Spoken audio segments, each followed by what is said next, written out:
అది మార్చ్ 8, 2014 ప్రపంచాన్నే కుదిపేసిన ఒక రోజు. కౌలాలంపూర్ నుంచి వెళ్లి బీజింగ్ కి వెళ్లాల్సిన ఫ్లైట్ MH370 ఆకాశంలోనే మాయమైపోయింది. ఆ విమానంలో మొత్తం 239 మంది ఉన్నారు. దాంతో పాటు 12 మంది స్టాఫ్ కూడా ఉన్నారు. వియత్నాం ఎయిర్ ట్రాఫిక్ కంట్రోల్కి వెళ్లే ముందు పైలట్ అయితే ఒక సందేశాన్ని అయితే పంపించాడు. అదేంటంటే గుడ్ నైట్ మలేషియా 370. ఆ తర్వాత కొద్దిసేపటికే ఆ విమానం రాడార్ నుంచి అయితే అదృశ్యమైంది. ఆ తర్వాత విమానం అనుమానంగా పశ్చిమానికి అంటే తిరిగి మలేషియా వైపు బయలుదేరింది.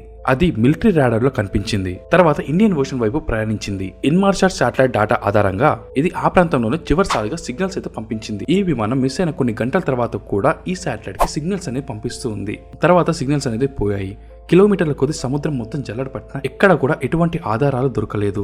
17 నెలల తర్వాత ఈ విమానానికి సంబంధించిన ఒక ఐటమ్ అయితే దొరికింది. ఆఫ్రికా తీర ప్రాంతాలలో కూడా కొన్ని శకలాలు అయితే దొరికాయి. ఈ శకలాలన్నీ MH370కి సంబంధించిన కన్ఫర్మ్ చేసినా కూడా ఈ ప్రమాదానికి గల కారణం అయితే అసలు దొరకలేదు. పైలట్ ఆత్మహత్య చేసుకోవడానికి కావాలని చేశాడని, ఇంకోటి ఇది హైజాక్ గురైందని, ఇంకా దీంట్లో అగ్ని ప్రమాదం జరిగిందని చెప్పేసి చాలా కథనాలు అయితే అప్పట్లో వచ్చాయి. కానీ ఏం జరిగిందనేది ఇప్పటికీ ఎవరికి తెలియదు. అండ్ ఇప్పటికి కూడా ఈ ఫ్లైట్ అనేది దొరకలేదు. ఈ మిస్టరీ ఇప్పటికీ మిస్టరీగానే ఉంది.